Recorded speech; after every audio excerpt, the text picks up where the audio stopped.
সুন্দর বহে আনন্দ। মন্দানীল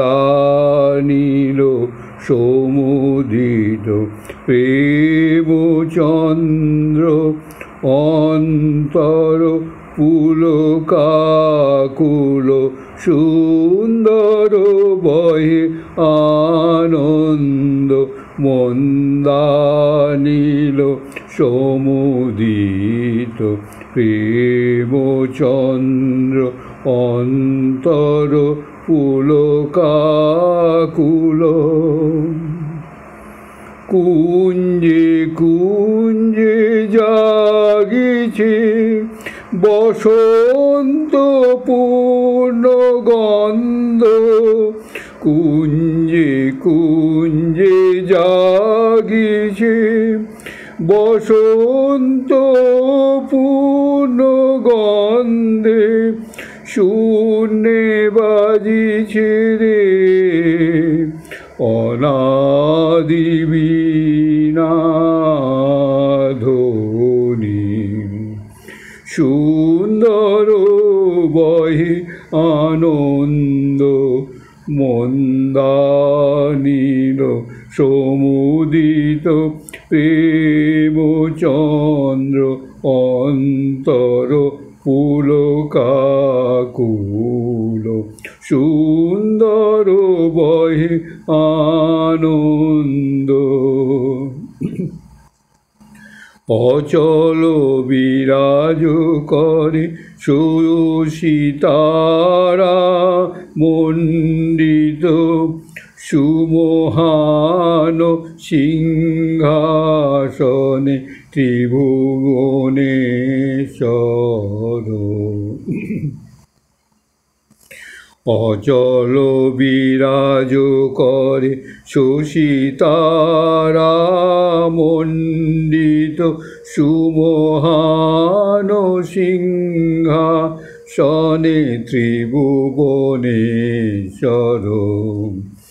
পদতলে বিশ্বলোকে রোমাঞ্চিত জয় জয় গীত গায়ে সুর নর।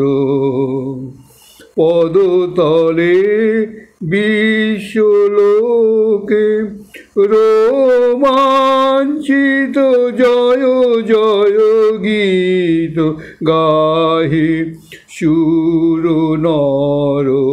সুন্দর বহে আনন্দ।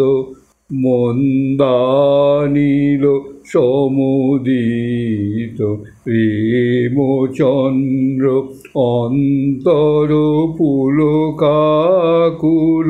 সুন্দর বহে আনন্দ। দেহত্যাগের আগের দিন স্বামীজি সন্ন্যাসীদের বলেছিলেন, দেখো এই বেলুড় মঠ কালে কি বিরাট হবে। সেই কথা শুনে সেদিন হয়তো তাঁরা হেসেছিলেন, কিন্তু স্বামীজি ঘোষণা করেছিলেন এই মঠের শক্তি 900 বছর অব্যাহত থাকবে। দুনিয়ার কোনো কিছুই এই শক্তিকে প্রতিহত করতে পারবে না। জোসেফিন ভগিনী নিবেদিতার মতো সর্বত্যাগী ছিলেন না, আবার সিস্টার ক্রিস্টিনের মতো একটি আদর্শ আঁকড়ে ধরে অনন্যব্রতা হয়ে জীবনযাপন করার মতো নিষ্ঠাও তাঁর ছিল না।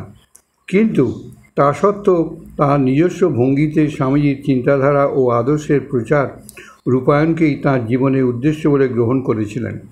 তাঁর লেখা চিঠিগুলি পড়লে এই ব্যাপারে তিনি কতটা দায়িত্ব সচেতন ছিলেন তা বেশ বোঝা যায়। যুগপৎ কয়েকটি ঘটনা বেলমঠের নির্বিঘ্ন ভবিষ্যতের শুভ সূচনা করলে আনন্দে উৎফুল্ল জোসেফিন লেখেন, ব্যাপারটি কি খুব মজার নয়? মনে করো অনেকের সঙ্গে তুমিও একটি সুতো বেশ টান টান করে ধরে আছো যাতে তা জড়িয়ে না যায়, কোনো মতে গেরো না লাগে, এবং এইটুকুই তোমার দায়িত্ব। আর তোমার চোখের সামনে ধীরে ধীরে একটি সুন্দর নকশা ফুটে উঠছে। আর একবার তিনি লেখেন, একটু চিন্তা করলেই বুঝতে পারবে ঈশ্বরপ্রেরিত পুরুষ স্বামীজি যা ছিলেন, কালের অনন্ত প্রবাহে ভাসমান অনাহত ভবিষ্যৎকে প্রত্যক্ষ করেন দেখতে পান আগামী দিনে পৃথিবীতে কী ঘটবে না ঘটবে, ধরতে পারেন পরিবর্তনের অনিবার্য রূপরেখাটিও। স্বামীজির সব কথাই যে কালের যে ফলছে সেটা আমার পক্ষে পরম আনন্দদায়ক।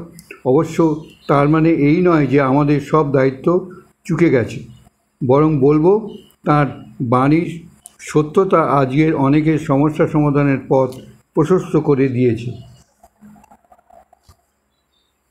দীর্ঘ জীবনে জোসেফিন বহু ধরনের মানুষের সংস্পর্শে এসেছিলেন এবং তাদের অনেককেই তিনি স্বামীজির ভাবাদর্শে অনুপ্রাণিত করার চেষ্টা করেছেন। এই ধরনের কিছু কিছু প্রচেষ্টার দৃষ্টান্ত তার পত্রগুচ্ছের নানা জায়গায় ছড়িয়ে আছে। কয়েকটি এখানে তুলে ধরা হলো।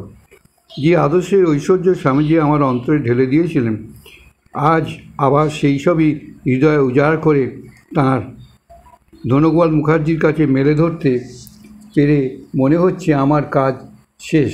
নিজেকে অদ্ভুত রকমের হালকা লাগছে। বার্নার্ড শ দম্পতির কাছ থেকে কোনো চিঠিপত্র পেলাম না, তুমি কি কিছু পেয়েছো?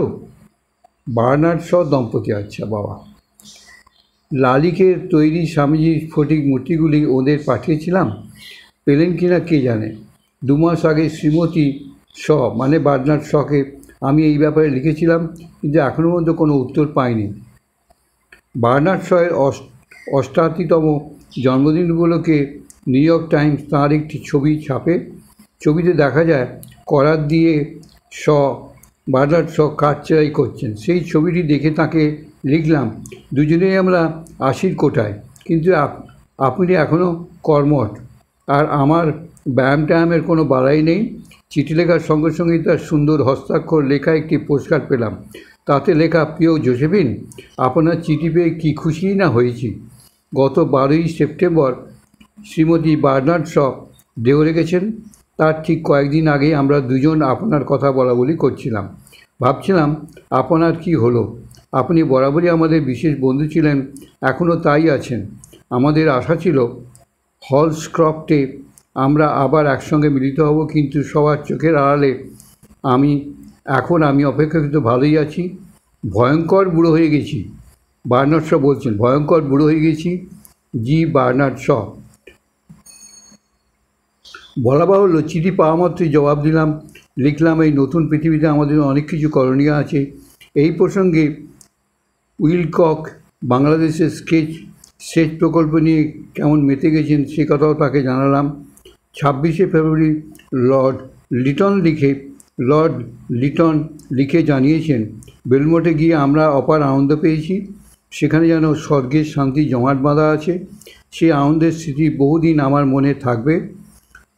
লালিকের তৈরি বিবেকানন্দের ছোট মূর্তিটি আমার লেখার টেবিলে রেখে দিয়েছি। প্রতিদিন বিকেলে অস্তগামী সূর্যের আলো যখন এই মূর্তির উপর পড়ে জ্বলজ্বল করে, তখন মনে হয় বুঝিবা মূর্তির ভিতর থেকে এক পবিত্র জ্যোতি বিচ্ছুরিত হচ্ছে। কী সব অভিব্যক্তি দেখছেন স্বামীজির সম্বন্ধে।